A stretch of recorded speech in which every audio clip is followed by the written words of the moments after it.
Well, you've got all these international foreign corporations that what they have 3 lobbyists for every member of the Congress. Most of them are offshore. And no wonder the Congress on every issue of open borders, gun control, it's all unpopular, but it just continues. We've had all these top Democrats admit, quote, the Congress is run by banks. I mean, this country is under a banking dictatorship. It's illegitimate, it's criminal, and that's why they got the feds writing Homeland Security reports saying anybody that protests the Fed is a terrorist. No, the Fed is a foreign financial terrorist imploding our economy by design. Explain why they want to implode the economy, Bob. They want to. They feel this is the only way to force people, particularly in America and in Europe, to accept world government. This is what this is all about. And if things aren't working out too well, and maybe even if they are, they'll have another war. And I think it'll be a large war. And I think it'll probably involve what one might call Western powers against Russia and China and maybe some others. And I think that's on the way. That's how they cover up all the things that they do, is have another war. We predicted the event like 9/11 within 33 days of it happening, about 10 months, 11 months before. We said that would be used as an excuse to go in and attack Iraq and occupy it. Well, tell us more about where you see them starting a war when we get back. We'll look into some other subjects on the economy and take phone calls. Long segment coming up. Stay with us. The New World Order beast is genetically modifying your food, mixing vegetables with animals, and now experimenting with viruses. Without a long-term food solution, you will have just 2 options: starve, or surrender. All canned food supplies will eventually run out. What then? Grow your own healthy food and feed your family forever. SurvivalistSeeds.com is now the nation's largest bulk heirloom seed company. And it's owned by a real patriot, Big John Lipscomb. You can now have an infinite amount of healthy vegetables like a watermelon, a bundle of carrots, or tomatoes for a little more than a penny each. SurvivalistSeeds.com. And now you can go into business with Big John at SurvivalistSeeds.com by becoming an affiliate. See his link at SurvivalistSeeds.com.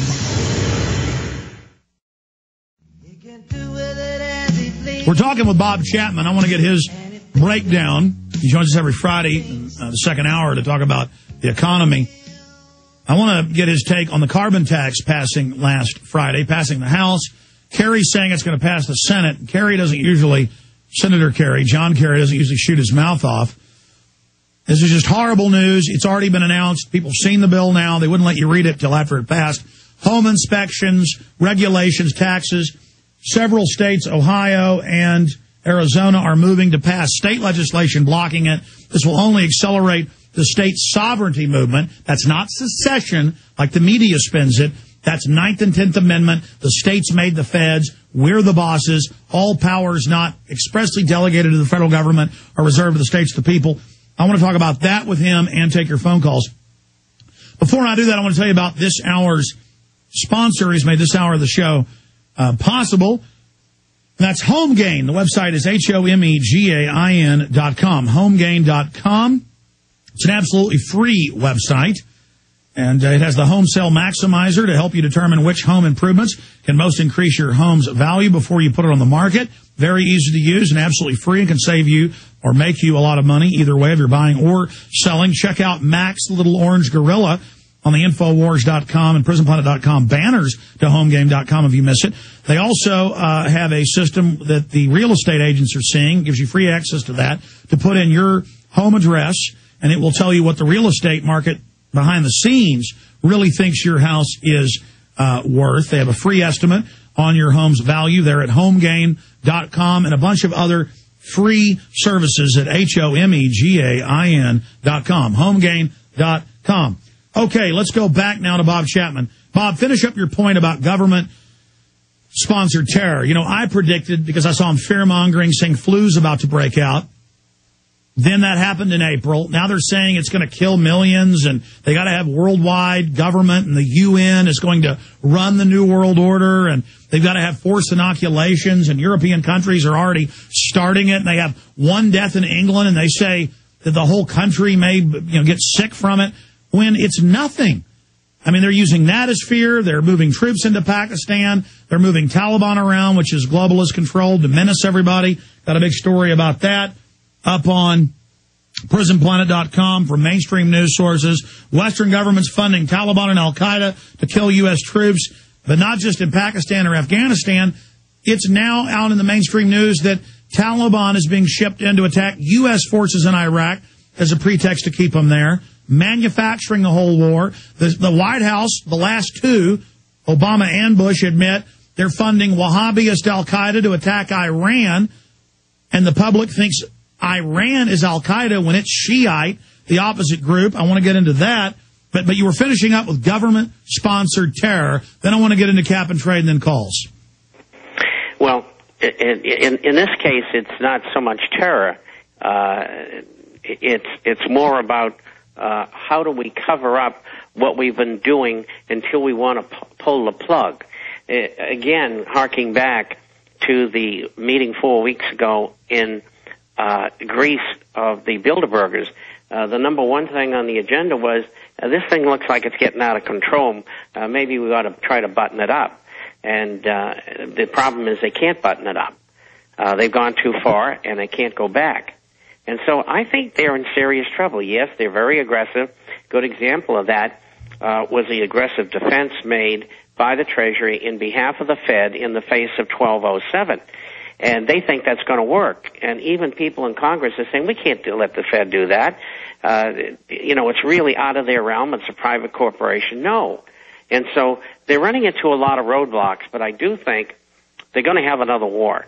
And I don't know when it's going to start, but they're going to have it. And they're going to have it for one or two reasons, that their plans are coming unglued and they have to do something to cover it, or part of their plan is everything is going to be dreadful. We'll eventually get into a deflationary depression, and when that happens, people are going to be restless, and in order to augment that, then they'll have their war perhaps with Russia or China, or maybe both simultaneously, and that'll take everybody off the streets and supposedly allow them to retain control. And the more we talk about this on the airwaves, and the more people who understand what they're up to, the better off we're going to be. Well, Bob, I want to go to a few clips dealing with the carbon tax and get your take on that. But take North Korea, terrible regime. As the head of ABB, Donald Rumsfeld, the Swiss company, gave them the nuke reactors in the late 90s to build the weapon. That's BBC News. They know there's a power transfer to his next horrid little son. So the first commie dictator gives it to Kim Jong-il, then he gives it to his snot-nosed son. So we're certainly no fans of them, but U.S. forces, South Korean forces, massing, doing flyovers, very provocative, trying to get them when they're very unstable to do something to kind of create the crisis. Kind of like the U.S. ambassador telling Saddam, the U.S. ally, go ahead and invade Kuwait. We don't get involved in inter-Arab affairs. We always back you, just like your attack on Iran, Saddam. They're going to test fire a missile. A month ago, they put out their directive. They would fire it today or tomorrow on the anniversary of the first dictator dying, and nothing to do with July 4th. That's when Kim Jong-il's dad died, July 4th. They always test a missile every year on July 3rd or 4th. But the media says they want to attack America on July 4th when they already put out the international directive under international law, just like when the U.S. or Europe or anybody else tests a missile. They're firing it out in the Pacific, a couple thousand miles away from Hawaii. But the media says missile set to hit Hawaii July 4th. The headlines are that Obama, is bold. Here's the ridiculous Drudge Report. Bold on the 4th of July. Will Obama shoot down North Korean missile? So, man, they're going to try to blow up Hawaii with a nuke and murder everyone. and they also say global warming's real and polar bears can't swim. I mean, just complete lying. They're test firing a missile. They're following international law. They're telling people the 2,000 square mile area in the middle of nowhere they're firing it at. And thousands of miles away is Hawaii. Headline, Hawaii to be nuked, end of America. I mean, are they going to use this as an excuse for something, or will this just be Obama grandstanding, saving us all from the evil North Korean missile? Well, I think what you have to sit back and take in and think to yourself about, is North Korea secretly a client state of the United States government? In all probability, yes. I mean, why would they be doing the things that they're doing? We call them normal for them, but the media is beating the drum and building it up as the great aggressor. I mean, North Korea is not a threat to the world. They're a joke. I mean, they can't even get a missile off the ground. That's it.